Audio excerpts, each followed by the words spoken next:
Boa noite, pessoal. Bem-vindos a essa live de quarta-feira. Deixa eu escrever aqui enquanto vocês vão entrando, só para variar. A gente está tratando do tema da maturidade. Eu vou sempre colocar aqui um tema geral, paciência, a especificidade, e vocês vão vendo enquanto a gente vai conversando. Boa noite, sejam todos bem-vindos. Olá, Cláudia, Júlia, boa noite, Vanúbia. Se vocês tiverem aí com algum problema, seja no áudio, seja na imagem, por favor, me avisem. Ups, perdão, eu fiz alguma coisa errada aqui. Não fiz não. Muito bem. Ótimo, pessoal. Ei, Ismaeli, que saudade, cara. Bom te ver por aqui. Muito bom. Jorge, boa noite. Boa noite, pessoal. Vamos lá, vamos dar sequência. Beleza, Vanúbia, vamos lá. Pessoal, Miguel, nossa gente, muita gente importante entrando aí. Miguel Soriani, grande Ismaeli. Vamos lá, pessoal, a ideia dessas lives de quarta-feira, como já há um tempo eu venho tratando com vocês, é a gente conversar sobre alguns temas de desenvolvimento humano. E já vai fazer aí, acho que essa 11ª live que eu faço sobre maturidade. Então, um tema que eu venho tratando já há pelo menos 10 semanas é a maturidade. Hoje a gente vai dar sequência a isso. Eu já estou mais ou menos encerrando esse ciclo aí sobre maturidade. Depois eu começo um novo ciclo com vocês. A gente vai fazer naquele esquema que eu venho fazendo nessas lives de terça e quarta-feira, uma proposta mais enxuta, mais rápida, mais direta, oferecendo para vocês recursos não só do ponto de vista de conhecimento, mas também recursos do ponto de vista prático que permitam a vocês aí, deem a vocês alguns recursos para autoavaliação e também para dar um passo, né? Para dar um passo no sentido justamente do amadurecimento. Vamos começar hoje com uma provocação, né? Normalmente eu tenho feito sempre assim, uma premissa e 3 pontos, mas antes da premissa eu queria começar com uma provocação, que é fruto de um trabalho que eu venho fazendo já há um tempo. Eu dedico todos os dias um tempo dos meus horários para fazer meditação no meu trabalho, e eu tenho trabalhado vez ou outra sobre algum livro. E ultimamente eu estou trabalhando o livro do Louis Lavelle, Regras da Vida Cotidiana. E encontrei lá hoje um trechinho que me fez refletir ao longo do dia, e que eu começo com essa provocação, e na sequência eu passo para vocês a premissa e os 3 pontos de trabalho que eu gostaria de fazer com vocês. E a provocação é a seguinte: nesse livro, em um determinado momento, falando sobre as regras da inteligência, o Lavelle ele diz que um conhecimento não é nada se não se transforma em algo que nos modifique. Fica aqui como provocação, porque eu vejo muito frequentemente, não só entre os meus seguidores, mas entre os meus clientes e pessoas próximas, eu vejo uma tendência, né, cada vez mais, inclusive, crescente, de as pessoas se dedicarem à formação intelectual. Acho isso louvável, certamente muito importante. Mas a gente precisa entender que uma formação intelectual, se não servir para que de alguma forma a gente seja mudado, a gente seja modificado, é certamente uma coleção de livros que vai empoeirar na estante da nossa consciência. Então, eu queria provocar vocês, né, e isso eu venho fazendo já desde que eu comecei essas lives de desenvolvimento humano das quartas-feiras. Eu queria provocar vocês a se engajarem, né, nesse projeto de amadurecimento com protagonismo, em primeira pessoa, entender que isso sobre o que a gente vem falando tem que ter incidência, né, tem que marcar a vida de vocês, e marcar de uma maneira tal que, né, signifique a mudança na vida de cada um de vocês. E eu falo isso hoje em especial porque a proposta da conversa que a gente vai fazer hoje certamente vai servir e muito, né, para o momento que a gente está vivendo, né, no Brasil e vivendo no mundo, toda essa história envolvendo aí o surto de coronavírus. E não vou falar aqui de coronavírus com vocês, vocês vão, né, não quero fazer disso objeto de conversa. Acho que a gente tem aí bastante material entre os influencers, gente muito séria, trazendo contribuições que eu acho que são as mais importantes e imprescindíveis. Então não quero entrar nessa onda não, mas o tema que eu vou tratar hoje vem bem a calhar para o momento que nós estamos vivendo, e por isso eu quis fazer essa provocação no início, porque eu acho que a gente vai viver um momento muito importante e exigente, sobretudo exigente do ponto de vista do amadurecimento de cada um de nós. Bom, vamos lá, os pontos que eu queria tratar com vocês. Começamos com a premissa. E a premissa hoje, ela diz pra gente o seguinte, olha, é próprio da pessoa madura a capacidade de objetividade na leitura da vida, na leitura da realidade, na leitura daquilo na qual ela está inserida, na leitura da circunstância. Uma objetividade, né? E uma objetividade, sobretudo, marcada por algo que a gente poderia chamar aí, né, de um certo senso realista, né? De uma certa capacidade de realismo na avaliação das coisas. A respeito do tema do realismo, depois quem quiser, lá no meu IGTV, lá num dos primeiros vídeos, há um vídeo que fala sobre o realismo, e acho que é um vídeo que pode ajudar muito depois para quem quiser aprofundar um pouco mais esse tema. Bom, então a premissa diz isso, né? O maduro, ele tende a ser objetivo e ele tende normalmente a ter um senso de objetividade muito real, o que é o oposto exatamente, né, do imaturo. O imaturo, em geral, ele avalia a realidade de forma muito errada, porque ele está preso ao seu mundo, né? Ele está preso, ele vive, a gente pode até dizer, angustiado, né? A angústia, evidentemente que eu não estou fazendo aqui uma leitura psicopatológica, né? Estou fazendo uma leitura muito mais existencial, mas a experiência de angústia que a gente muito recorrentemente encontra entre os pacientes, ela tem a marca justamente de uma autorreferência, né? A pessoa lê o mundo tendo como perspectiva, né, o próprio mundo, as próprias fantasias, a própria medida muito pequena, né? A medida que ele tem de si mesmo, né? E ele usa essa régua como medida do mundo e medida dos outros. Então, isso aqui, né, fica como um recurso de diagnóstico, digamos assim, né? Cada um de vocês pode diagnosticar o quanto, né, maduro é, ou quão imaturo é, exatamente na medida do seu realismo, na medida da sua objetividade, na medida com a qual ele seja capaz de estar na realidade, estar nas circunstâncias, estar nos relacionamentos, avaliando-os todos com um quê desta objetividade. O realismo, né, certamente ele é muito importante, mas a gente não pode, e ainda estou falando da premissa, né, a gente não pode esquecer que realismo e um certo idealismo são muito importantes e andam juntos. O grande problema, né, do imaturo é que ele, no fim, ele está muito mais preso, quer dizer, de um certo conjunto de ideais que ele carrega consigo, que são fantasiosos, no mais das vezes, mais do que preso à realidade. A questão não é prescindir do idealismo, né? Vou usar essa palavra genericamente, num sentido muito de senso comum mesmo. A questão, na verdade, é a gente aliar as duas coisas.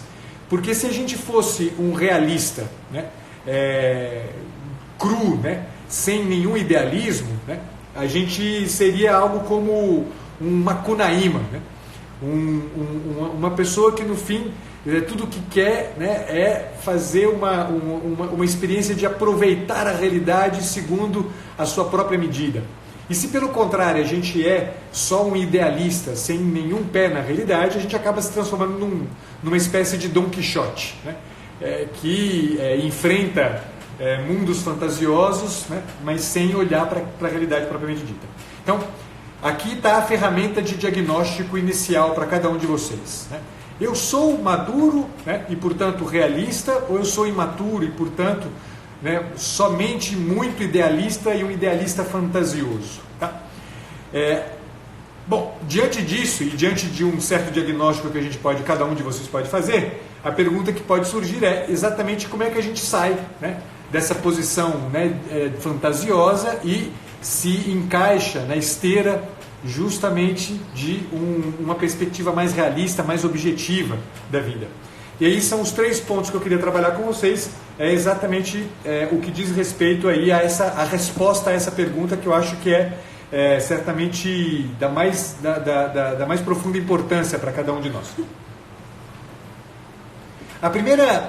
O primeiro recurso que a gente pode usar para a gente aprender a ser realista chama-se paciência. Tá? E a paciência, o que é a paciência? Eu não vou aqui fazer um discurso sobre a virtude da paciência, eu insisto que a proposta aqui ela precisa ser existencializada sobretudo, então não é um debate de filosofia moral, não é um debate tão pouco só técnico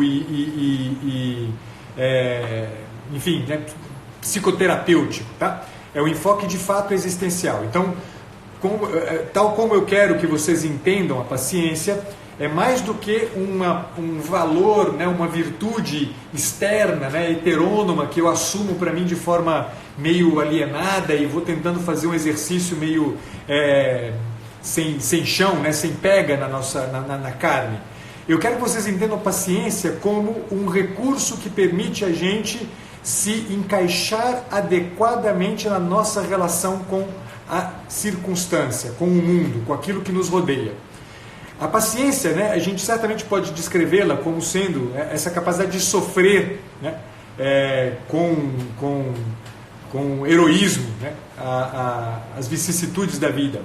Mas o que para mim mais interessa é o seguinte: a paciência, se ela é entendida, né, como alguma coisa que permite a gente uma precisão, uma maior exatidão na maneira de avaliar o que nos acontece, com um certo rigor na capacidade de avaliação daquilo que está nos acontecendo, ela inevitavelmente se torna presente na nossa experiência como algo que permite a gente, no fim, entender que muitas das demoras na realização dos nossos anseios faz parte da vida, né?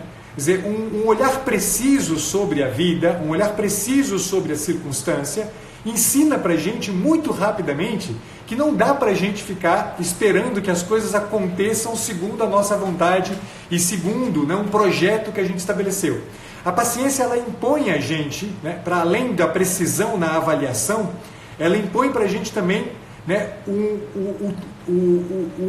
aceitar que há um tempo, há o tempo para que as coisas aconteçam e há, sobretudo, o tempo do outro com quem a gente convive. A gente não pode querer que o outro se encaixe perfeitamente dentro do nosso projeto, no tempo do nosso projeto, naquilo que a gente quer que ele se encaixe. O outro tem o tempo dele, né?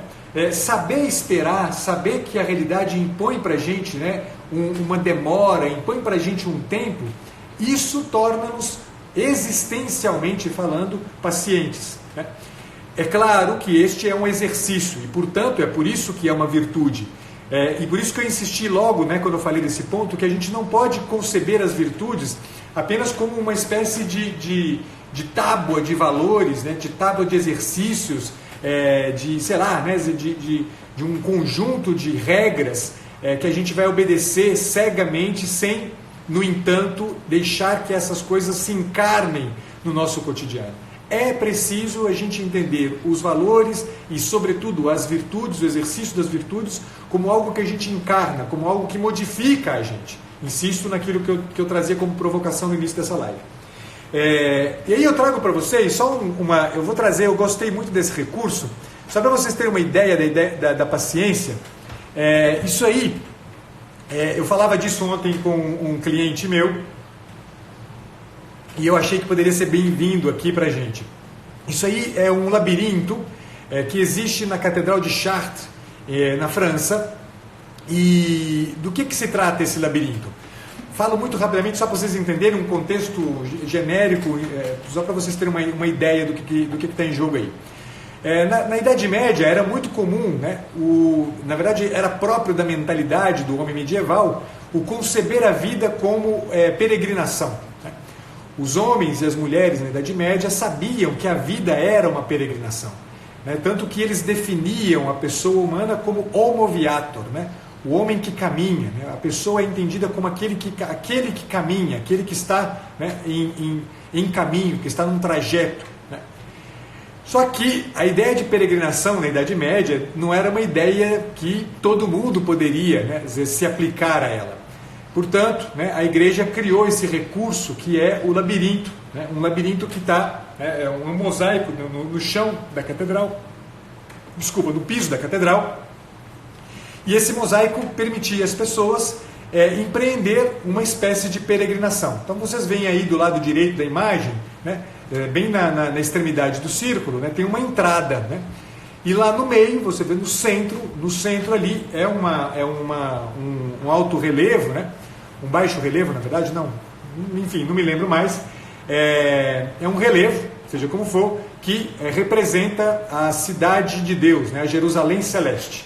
Ou seja, o caminho da peregrinação, o caminho que se empreendia nas peregrinações, era o caminho rumo à cidade, né, celeste, a Jerusalém Celeste, que era, né, na verdade, nada mais nada menos do que a prefiguração de uma vida realizada, né, de uma vida que se leva à perfeição, né?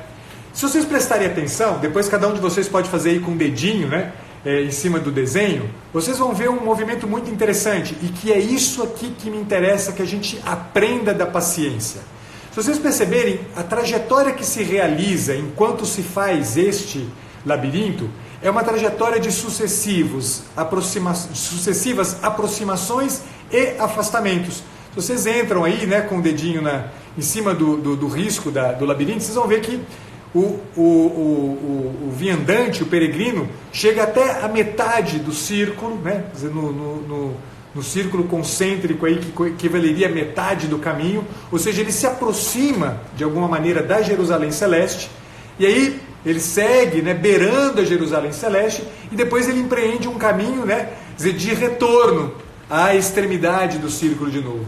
E essa dinâmica de aproximação e afastamento é uma dinâmica que descreve muito o que acontece com a gente. Há demoras, pessoal, mas nestas demoras da vida, nessas demoras da nossa inscrição na vida, nossa instalação na vida, nessas demoras, nesses vai e vens, nessas quedas constantes, nesses levantar outra vez, nisto é que consiste a própria vida da gente. É preciso conceber a vida com esse olhar de paciência. É preciso conceber a nossa relação com a vida com esse olhar de paciência. Quem empreende um caminho na vida necessariamente precisa compreender que sem esta paciência histórica, sem essa paciência de entender que há demoras, há tempos, certamente vai se ver presa daquela imaturidade, uma imaturidade que, portanto, tem a característica justamente, né, de estar escravo das próprias fantasias, escravo das próprias expectativas, escravo dos próprios delays, né, dos próprios limites muito pequenininhos, muito apertadinhos, né? Quer dizer, e a gente tem que entender que não é assim que a vida acontece. A vida acontece em ritmos que são diversos e muito diversos das nossas expectativas, das nossas fantasias. Desligo isso aqui, eu não sei como é que desliga essa imagem. Ops! Voltamos aqui e deixar ele ali no cantinho. Então, o primeiro ponto é paciência. Uma paciência que tem, sobretudo, a característica de nos auxiliar na relação com a circunstância. O segundo ponto que eu queria trazer para vocês, como ajuda, né, para essa capacidade de senso de objetividade, de avaliação objetiva das circunstâncias, é o que a gente chama de prudência. De novo, falamos de uma virtude, né? E de novo, e vou insistir para vocês, não quero tratar da virtude de uma perspectiva da filosofia moral, não quero enfrentar aqui, né, como algo dessa natureza. Eu quero que vocês entendam a prudência, sobretudo como algo que pode ser existencializado, como algo que vocês podem encarnar praticamente na vida de vocês. A prudência vou dar uma definição aristotélica, tá? A prudência, segundo Aristóteles, é justamente a capacidade que a gente tem de emitir um juízo que seja acertado sobre aquilo que se deve fazer aqui e agora. Então, a prudência, ela exige uma capacidade de avaliação. Então, a gente falava de avaliação no ponto 1, agora a prudência, ela se revela não mais como uma postura passiva, né? Quer dizer que a paciência tem algo de passividade, algo de, tá? Existencialmente falando, porque na verdade ela não é passiva, como virtude que ela é resultado de uma prática, mas a prudência, mais do que a paciência, ela tem um quê, né, de atividade, uma atividade que se caracteriza justamente pela capacidade de emitir juízos acertados no aqui e no agora. Um juízo acertado que tem pelo menos 4 características, né? O homem e a mulher será tanto mais e melhor, né, capaz de emitir esse juízo, né? Ele é tanto mais capacitado para emitir esse juízo, quanto mais ele, aprender da própria experiência. Ou seja, que seja uma pessoa que olha recorrentemente, que tem o hábito de olhar recorrentemente para as experiências pelas quais passou e aprender dessas experiências. A experiência, quando ela se torna objeto de juízo, ela certamente torna-nos mais prudentes, porque a gente aprende das experiências passadas. O imaturo não aprende. A gente teve aí, né, uma sequência anterior a essa live de agora, em que a gente tratava justamente disso, né, da incapacidade que o imaturo tem de aprender da experiência. O imaturo não faz experiência da vida, o imaturo só faz vivências, né? Ele está sempre na superfície da vida, sentindo tudo na pele, né? O maduro, a pessoa madura, necessariamente ela avalia aquilo que ela viveu e dá um juízo acerca daquilo que ela viveu. Isto se chama experiência. Experiência, portanto, é a capacidade de avaliar o vivido com um juízo que tem os traços do necessário e do eterno. É algo que é fundamental. Eu tenho que chegar a dizer: isto que eu aprendi é necessário, isto que eu aprendi é um juízo que tem traços de eternidade e que eu posso sustentar na minha vida como algo que me mantém estável na vida. Então a prudência, ela aprende, o prudente aprende da experiência. Segunda característica da prudência é a capacidade de perspicácia, ou seja, é a capacidade de estar na circunstância e com muita sagacidade, com muita perspicácia, com muita rapidez de decisão, avaliar o que está acontecendo e, sobretudo, ser flexível para se adaptar à circunstância, de maneira a não ficar enrijecido numa posição, né, que normalmente é uma posição que é profundamente ansiogênica. Então, a segunda característica da prudência é que a prudência, em geral, ela é flexível, né? Quer dizer, a prudência ela não é rígida, ela não nos enrijece. Normalmente, às vezes em que a gente age agindo por prudência, mas com medo, com temor, pode saber que nesse caso a gente se enrijece numa certa posição. E essa rigidez numa certa posição é a característica mais elementar daquilo que a gente chama justamente, né, do medo que trava a gente, o medo que se coloca como uma coisa que trava a gente. Vejam que, né, se vocês levarem em consideração a provocação que eu fazia no início da nossa conversa, e eu dizia para vocês que vai vir muito a calhar a nossa conversa de hoje para as circunstâncias que a gente está vivendo neste momento, né, atual, nesse dia 18 de março de 2020 no Brasil, vocês vão entender o quanto, né, é muito importante a capacidade de prudência na avaliação dos eventos pelos quais a gente está passando agora. Quer dizer, quem não é prudente acaba vivendo uma paranoia. Quem não é prudente acaba vivendo as coisas com um temor que é paralisante. Um temor que mais do que paralisante, é um temor que gera um conjunto de fatores ansiogênicos, quer dizer, que são muito mais adoecedores do que efetivamente aquilo que a gente está enfrentando.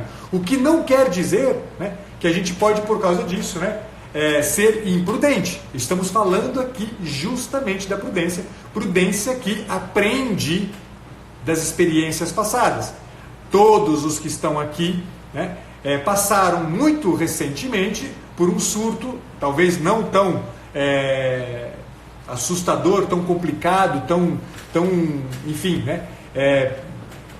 Pandêmico, sei lá que porcaria de nome que se dá para isso, muito recentemente com H1N1, né?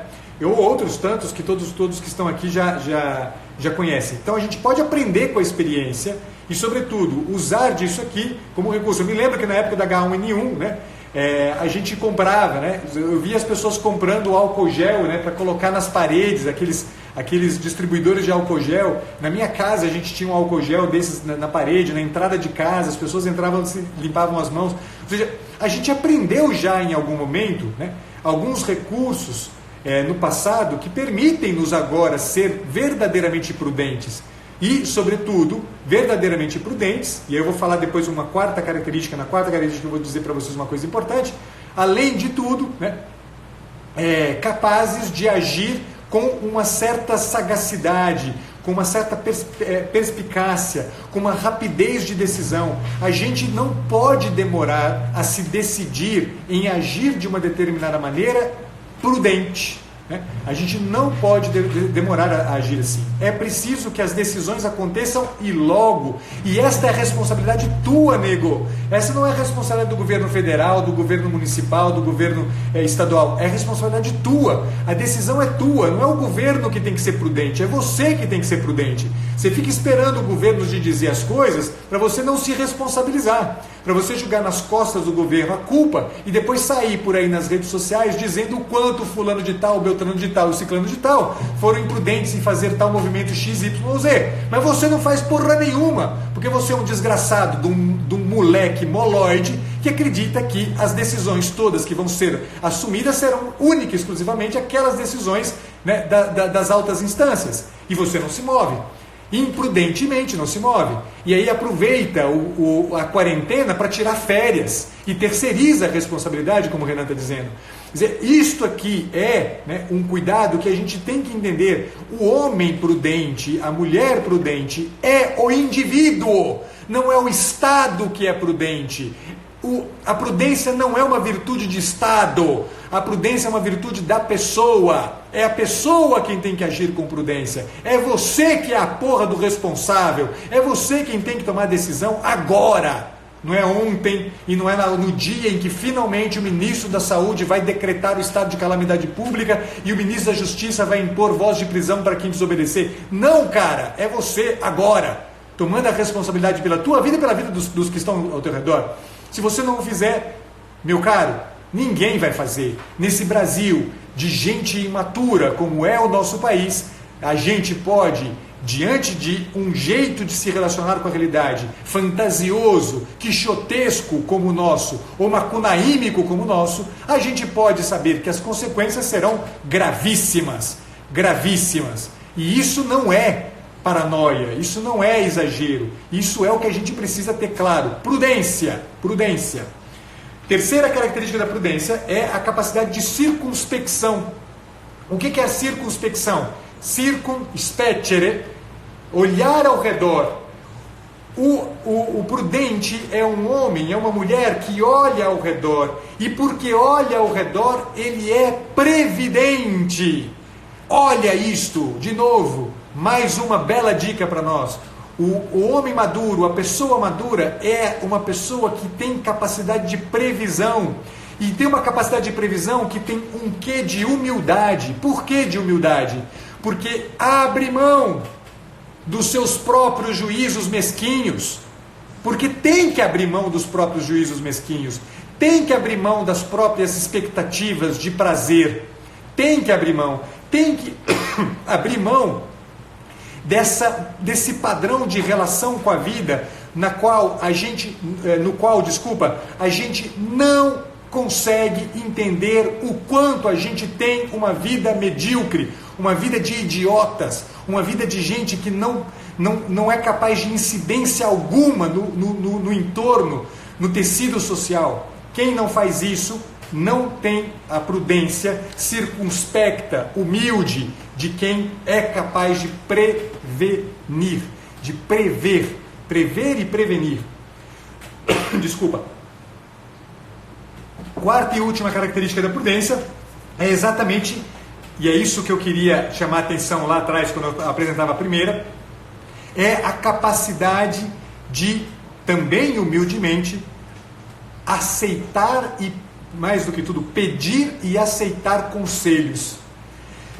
Gente, há no nosso entorno pessoas solidíssimas, estabilíssimas do ponto de vista do juízo, que têm insistentemente dado-nos conselhos, e conselhos que não são conselhos de resultado de algum tipo de perspectiva paranoica ou histérica, conselhos realistas, conselhos de pessoas que sabem do que estão dizendo. A gente não leva a sério esses conselhos em geral, a gente sequer tem a humildade de ouvi-los, a gente prefere ficar replicando nas redes sociais estes absurdos que eu recebi aos montes ao longo dessa semana, áudios e vídeos absurdos de pessoas dando conselhos totalmente sem pé nem cabeça, baseados em porra nenhuma, baseado em coisas que estão na cabeça delas. E no entanto, exatamente essas pessoas não são capazes disto aqui, de uma atenção a conselhos de pessoas que têm uma razão de ser para dizer o que estão dizendo. São juízes adequados da circunstância. Se a gente não está aberto humildemente para acolher esses juízos, esses conselhos, a gente vai continuar preso no nosso mundo fantasioso desse tamanzinho de imaturos que somos. Terceiro e último ponto da nossa live, e eu termino já, é que para a gente poder aprender esta capacidade de objetividade, a gente precisa aceitar aquilo que a gente é. Aceitar aquilo que a gente é, aceitar-se a si mesmo, não é a síndrome de Gabriela, né? Eu nasci assim, você sempre assim, Gabriela, né? Não, aceitar-se a si mesmo é entender o quanto a gente é limitado, em primeiro lugar. Vejam, não vai terminar aqui. É entender o quanto muita da minha capacidade de avaliação é pequena. Eu não sou especialista, brasileiro é especialista em tudo, né? Brasileiro é especialista em futebol, brasileiro é especialista em leis, brasileiro é especialista em medicina, brasileiro é especialista em saúde pública, brasileiro é especialista em tudo. Sempre tem pitaco para tudo, sempre tem opinião para tudo. É um bando de gente, né, que eu costumava brincar quando eu era professor, né, que é como se tivesse instalado um aplicativo de opinião na cabeça, né? Eu me lembro que quando eu dava aula, a Jovem Pan tinha um aplicativo chamado Opinapan, né? Eu costumava brincar com os meus alunos: olha, escuta, se você quer dar opinião, instala o Opinapan no seu celular e distribui as suas opiniões à torta e à direita, porque só serve para aquilo.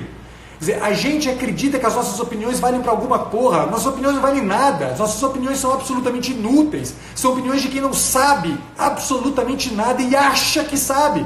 E todo mundo hoje se tornou especialista em coronavírus, né? Todo mundo hoje se transformou especialista em política mundial. Todo mundo hoje se tornou especialista em saúde pública. Isso é uma coisa impressionante. Eu recebi pelo menos ao longo dessa semana uns 15 áudios de pessoas absolutamente ridículas, emitindo opiniões como se fossem, né, os novos nomes do prêmio Nobel de Medicina, né, em coronavírus. Se você não sabe que você é uma pessoa incapaz, se você não sabe que a tua opinião é limitada, se você não sabe que a tua opinião não vale nada, não vale um vintém, porque a tua opinião não serve para porra nenhuma, sobretudo porque a tua opinião é a opinião de um imaturo, sobretudo porque a tua opinião é uma opinião de alguém que não aprendeu da própria experiência, sobretudo porque a tua opinião é a opinião de um imprudente. Por que raios você abre a porcaria da sua boca, faz voto de silêncio e fica na tua e simplesmente obedece? Obedece àqueles que têm alguma coisa a dizer de fato. Avalie-se, aceite que você é um incapaz, aceite que você não está na posição de quem é o novo nome da especialidade em coronavírus e Siga apenas aquilo que está sendo dito e ponto final. Não inventa moda, não faz a porcaria do estoque para 3 meses que você está querendo fazer. Entenda que as coisas têm um limite e siga aquilo. Mas por que a gente não faz isso? Porque a gente não aceita essa condição primária. A condição de quem não sabe. A gente não sabe, a gente é limitado. Há quem sabe, escuta quem sabe. Eu não quero e eu não vou me arriscar a emitir juízo algum sobre a porcaria do coronavírus, porque eu não sei porra nenhuma. Eu não sei o que está acontecendo. Eu sei que o que está para vir é uma bela dor de cabeça. Uma bela dor de cabeça que vai mudar de forma muito profunda a forma como a gente se relaciona. Se relaciona com a realidade, se relaciona uns com os outros. Eu não tenho a menor dúvida disso. É só esta a coisa que eu sei. Eu não vou ficar emitindo juízo sobre o coronavírus, porque eu sei do meu limite. Me pergunte qualquer outra coisa no que diga respeito ao meu mistério como psicoterapeuta, e eu saberei responder para vocês. E saberei responder para vocês como quem tem experiência no que faz, como quem estudou, como quem acompanha há bastante tempo, né, esse trabalho. Eu estou nesse trabalho. Isso eu sei falar, disso eu sei falar. Do resto, me desculpa, mas eu não sei. E eu vou recorrer a quem sabe. De resto, eu só posso dizer: escuta, paranoico, ansioso, histérico, desgraçado, procura terapia. Procura terapia para poder criar estrutura óssea interna, musculatura moral suficiente para entender que o que vai acontecer daqui para frente vai te colocar diante da vida e da morte o tempo inteiro, nego. E você pode morrer como um bosta de um idiota que não fez merda nenhuma, além de vomitar suas opiniões sem nenhuma razão de ser. Então, aceitar-se a si mesmo é entender isso. E sobretudo, e aí um último ponto mais positivo, é entender que, para além do limite, para além do fato de que eu sou limitado, eu também carrego em mim algo que é e deve ser valorizado sumamente por mim, que é o fato de que há em mim um dom, há em mim um potencial, há em mim algo de uma capacidade que eu preciso, é urgente, é necessário que eu coloque em jogo. Cada um de nós tem um recurso que, se empregado na sua forma de estar na vida, contribui. Agora, se você não aceita a si mesmo, se você vive na fantasia quixotesca do seu enfrentamento de dragões que são moinhos de vento, meu amigo, minha amiga, sabe o que vai acontecer com você? Você não vai nunca entender o recurso de que você é verdadeiramente dotado, e você vai morrer deixando minguar um talento que você tem, deixando minguar algo que é teu.